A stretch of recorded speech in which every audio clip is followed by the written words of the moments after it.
All right, it's Addison Moeller here with Steve and Ivey, Reloading International and Ivey Shooting. And we're talking today, we're at, by the way, we're at Dead Zero Shooting Range in Spencer, Tennessee. This place is awesome, they're super accommodating. And we're here to talk about Ivey's adjustable scope mount, which has been around for quite some time now. It's extremely popular, and we're gonna go over how to mount it onto the rifle. We're just going to go over that shortly, kind of do a real quick one because it mounts exactly the same as his new FX scope mount, which we're going to do a video on that and how to properly do it, and it's the same exact process. So this one we're just going to mount it real quick, and then we're going to go over how you true these things and make sure that they are doing exactly what they're supposed to do. In this case, this is a mill one. We're going to mount it up, and we've got the apparatus set up. We're going to check and make sure it goes to exactly the mill that you move it to. That's right. Tall target test. Tall target test. So I'll turn it over to Steven, and we'll look at this beautiful, what do you call it when they do like the sports cards where they pull open the thing and you're supposed to get all crazy about the Pokemon that is really rare? Yeah, I don't know. I should know these kind of things. My kids are all into that. Yeah. But we'll tear it open like it was my first Christmas. Oh, what could it be? All right. So this is our 30 millimeter version. We're mounting it on Addison's Night Force competition scope. Yeah. Also 30 millimeter. This is a mill version. We do make a 0 to 200 MOA version and a 0 to 60 mil version. The 60 mil version, and we'll go over all the details again once we get it mounted. It's in half mil increments. So nice. We've got to take the caps off. It comes fully assembled, so we don't short you a bolt. We can see that you got everything comes, you know, I'll hold it up. It comes fully assembled, normally at 0, and normally with the lock down, and we mount it just like that. It doesn't matter, but just be consistent in your mounting methods. You know, it promotes,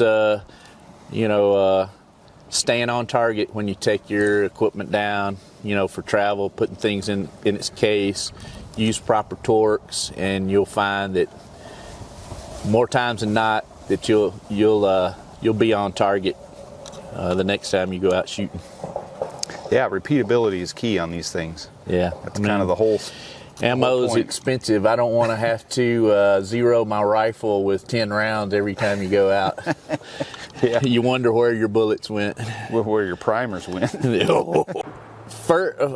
First on your rifle, just make sure you have a high quality action rail, either built into your rifle or preferably steel, but it can be an aluminum.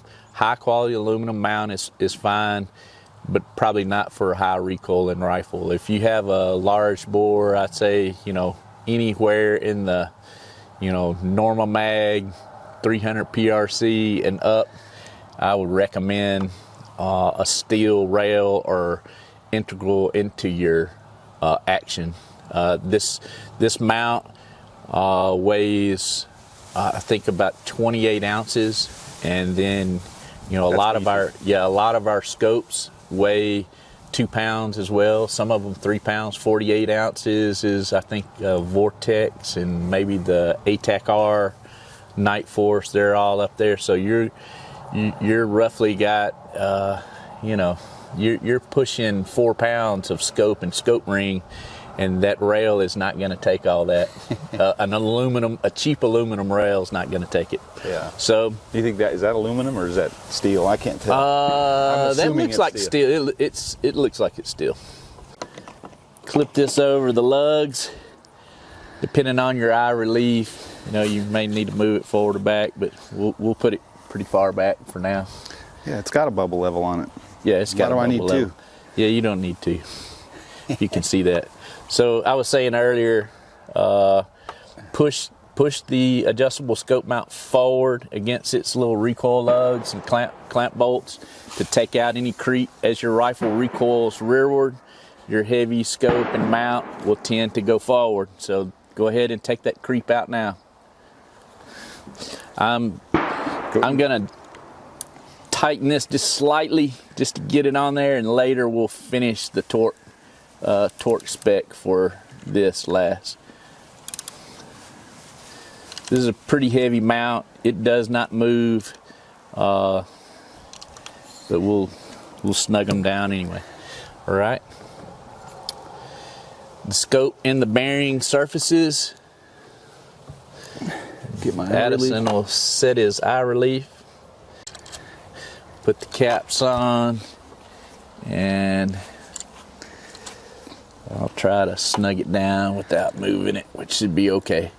And like the FX mount a video that we're going to make, and we'll tell in more detail, but the right side tightens down all the way. It's there's only a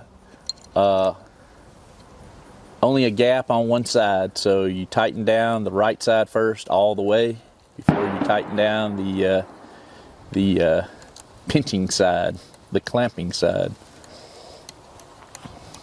Okay, so we'll torque down the right side to 25 inch-pounds. The spec in the operation and mounting manual. Should I make sure it's still level? Yep. You got one last chance. Hopefully the bubble in my glass eye is still good. It's handy to have one. All right.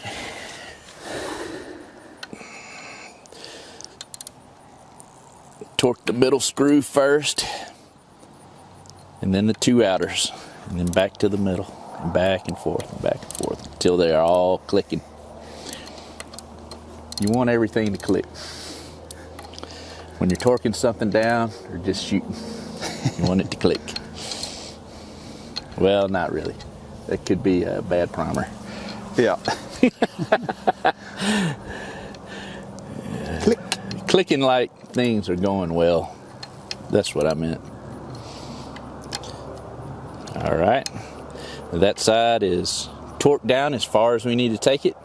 I'm going to back up to 20 inch-pounds. Torque the middle.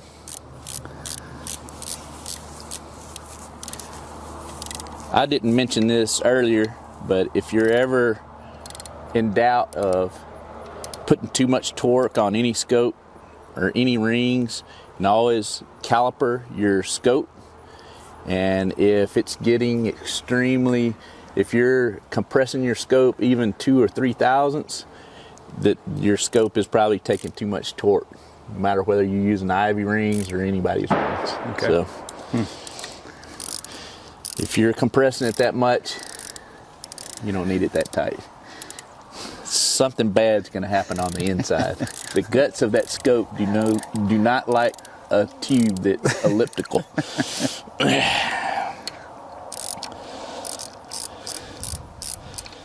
Just so you know. Pretty finicky that way, huh? Yeah. Eventually they will not work. And I got some friends that make scopes at different places, and I think they agree with me. Okay. Don't do that. Torque down the middle first at 20 inch-pounds. 20, and this may take 4 or 5 iterations to get all screws to 20, and then we'll go up to 22. Do the same thing. Takes a little time, but it's worth it. Get everything just right. There's nothing worse than finding out your equipment's slipping, sliding, creeping, and you don't know what's going on. You're trying to fix your concentricity, but what's going on is your scope's heading out toward your muzzle brake. So that's not a good day. Not a good day. So, and believe me, I've skipped many a step at times and regretted it. You got to follow the instruction manual, even if you wrote it yourself. Especially if you wrote it yourself. Okay, that's 20. Let's go up to 22. Back to the middle. Doesn't take much. If you've already tightened it to 20, a lot of the work's done. All you're doing is making all your screws holding the same torque. If you don't do this, one screw will be taking the whole load, which is not good.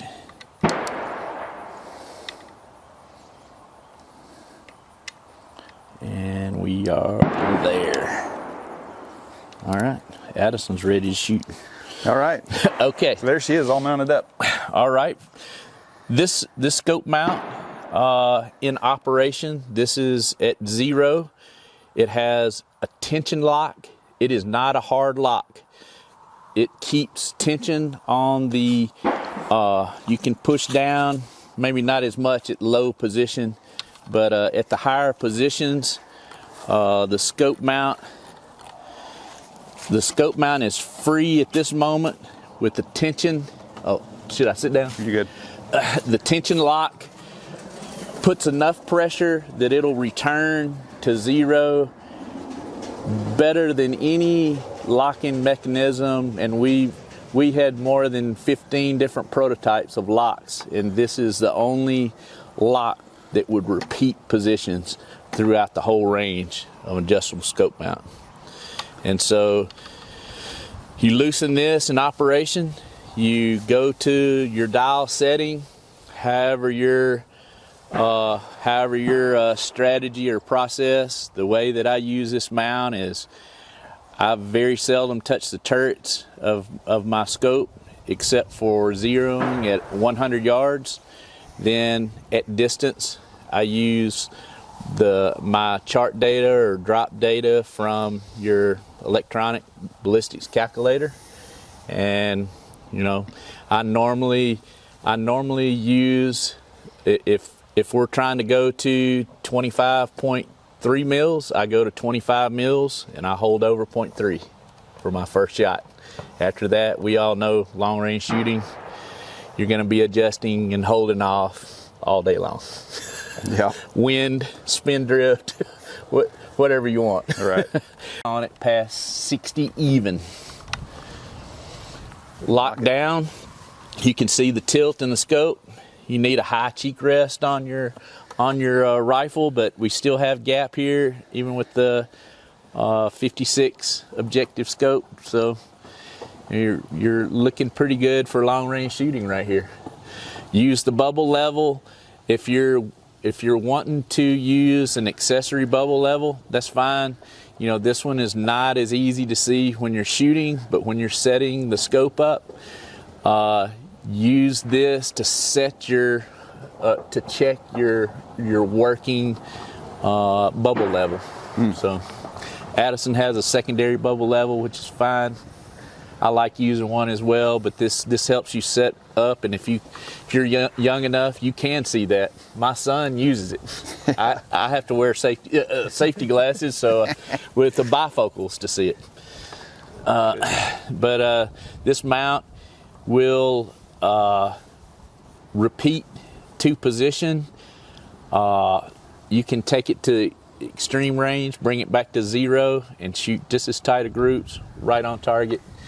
And I know a lot of guys who use they don't want to touch the scope adjustments. They do the ones on your mount just because they track better, or they feel more comfortable. They feel more like that's a more robust system than what's in their scope.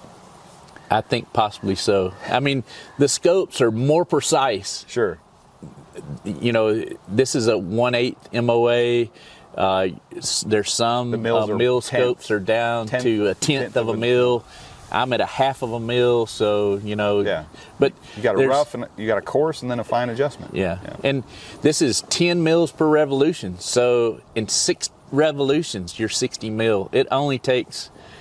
You can shoot at 100 yards, adjust everything for shooting 2,000 yards in about 15 seconds if you know your numbers.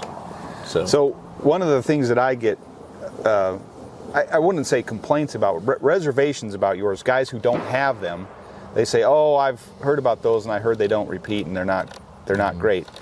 They're not talking about your scope mount.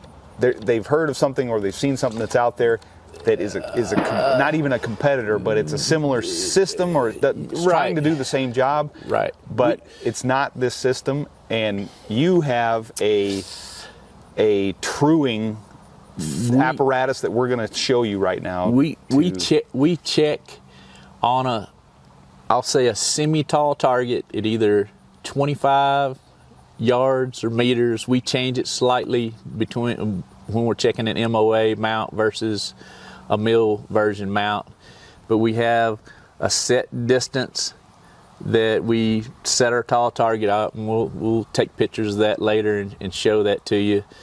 And well, let's do that. So we're going to take this guy off. Yeah. We're going to take this off and we're going to mount it to that, and let's show the system. Okay.